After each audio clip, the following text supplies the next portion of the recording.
Blood, চলো হাসপাতালে চলো।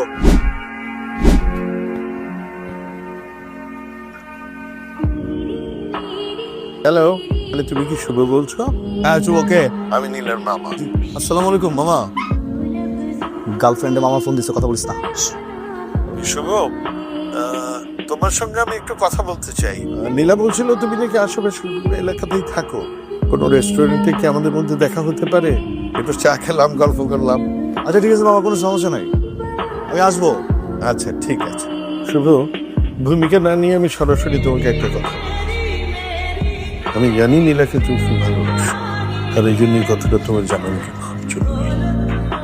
আমাদের নীলা একটা কঠিন অসুখে ভুগছে, মাঝে মধ্যে শ্বাসকষ্ট হয়। রোগটার নাম ইডিওপ্যাথিক পালনারি আর্টেরিয়াল হাইপারটেনশন। এই রোগে যে মানুষটা ভোগে, বাইরে থেকে তাকে দেখে বোঝার কোনো উপায় নেই। দয়া করে এই রোগের বিষয়ে ওষুধ কিছু বলো।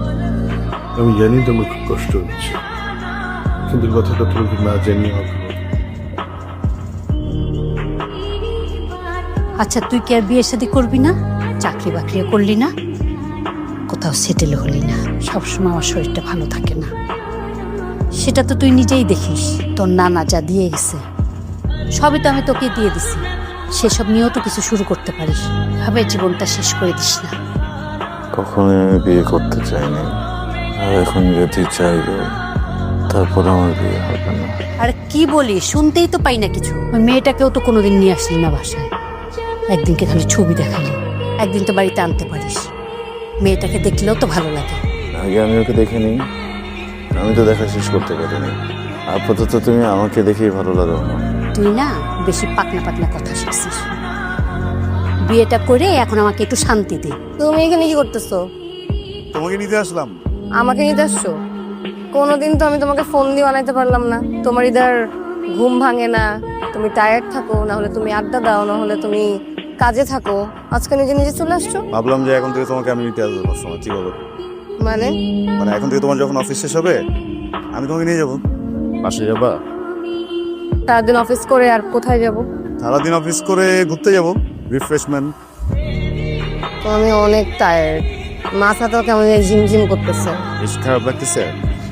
হ্যাঁ, হ্যাঁ, কেমন জানি সকাল থেকে জাস্ট এইখানে কিন্তু ধরে আছে। ফাংশন চরম রিক্সা করে দেই। হ্যাঁ, রিক্সা করে বলো যাচ্ছে। ইদানিং তোমার কি হয়েছে শুভ, বলো তো? তুমি কেমন জানি অন্য মনস্ক হয়ে থাকো, বলো কি হয়েছে? কিছু হয়নি।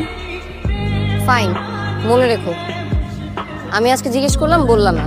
নেক্সট টাইম যেন মনে থাকে, আমাকে জিজ্ঞেস করলে আমিও বলবো না। নিউটনের ল প্রেমের ক্ষেত্রেও কিন্তু সেম, জানো তো না? প্রত্যেকটি ক্রিয়ার সমান ও বিপরীত হয়েছে, প্রতিক্রিয়া। বলতে হবে না। ব্লাড, চলো হাসপাতালে চলো। কিসের ব্লাড? কোথায় ব্লাড? কোথায় ব্লাড? কোথায় ব্লাড শুভ? কি বলতেছো? মাথা ঠিক আছে? দোস্ত, তোর কোনো পরিচিত ডক্টর আছে? ফ্যামিলির কেউ বা ছবির কাছে অনেক বড় ডাক্তার? কেন, কি সমস্যা বলে যাবে? আছে গোপন সমস্যা নাকি দোস্ত? ইসলামি করি সবসময়, সবসময় ফান ভাল লাগে না। ফান করে থেকে না তোর কোনো প্রমোশনই হয় না। সরি দোস্ত, আমি আসলে মজা করতে চাচ্ছি। আপনি ঠিক কথাই বলছেন। আসলে প্রমোশনের না আমি যোগ্য না, কিন্তু হয়তো তাহলে আমি পাইতাম না।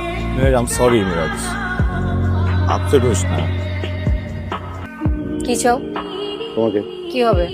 বলবো, এখন লাঞ্চে যাবো। আমিও খাবো। আমি শুধু আমার জন্য খাবার নিয়ে আসছি। ওটাই খাবো। তোমার ন্যাকামি অনেক বাড়ছে। তুমি কি একটু আমার বাসায় আসতে পারবে এক্ষুনি? মামা, নীলার কি কিছু হয়েছে?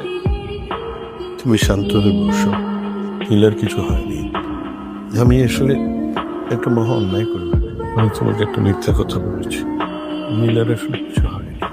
নীলার বাবা মারা যাওয়ার সময় আমাকে বলেছিল আমি যেন নীলাকে এমন কারো হাতে তুলে দিই যে নীলাকে খুব ভালোবাসবে।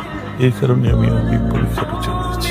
তবে আমি এখন নিশ্চিত যে তুমি নীলাকে সত্যি খুব ভালোবাসো। তুমি আমাকে ক্ষমা করে দিও।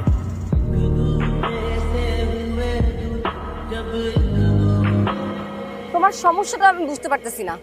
তুমি সবার সামনে এইভাবে হাত ধরে টেনে নিয়ে আসলে কেন আমাকে অফিস থেকে? কথা বলো না কেন? কি শুরু করছো এগুলা? কিসে? নীলা, আমি না একবার তোমাকে হারায় দেখছি, অনেক কষ্ট হয়। আমি তোমাকে কখনো হারাতে চাই না। বিয়ে করবো আমাকে? করবা বিয়ে? হঠাৎ করে এই কথা কেন বলতেছো? বলো না, বিয়ে করবো নাকি? বিয়ে করলে কিন্তু অনেক সময় ঝগড়া হয়, তাই না? তখন কি করবা? চুপ করে থাকবো, করবো না ঝগড়া। তোমার যা ইচ্ছা তুমি আমাকে বলো, আমি কখনো ঝগড়া করবো না। আমার সুখগুলো শেয়ার করতে চাই, আমার দুঃখ শেয়ার করতে চাই।